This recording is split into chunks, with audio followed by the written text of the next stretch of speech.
Kwake mgeni wetu rasmi, Rais wa Jamhuri ya Kenya na Amiri Jeshi Mkuu wa Majeshi ya Ulinzi, nitampisha mwenzangu aweze kuendelea na itifaki. Asante mwenzangu, nitangaze tena kuwasili kwake Naibu Rais wa Jamhuri ya Kenya, Profesa Abraham Kithure Kindiki. Wapi makofi ya Naibu Rais? Akiandamana pamoja na Daktari Joyce Kithure. Karibuni sana kwenye uga wetu wa Raila Odinga Stadium.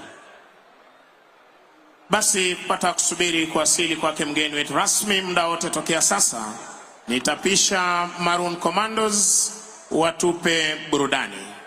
Maroon, tafadhali.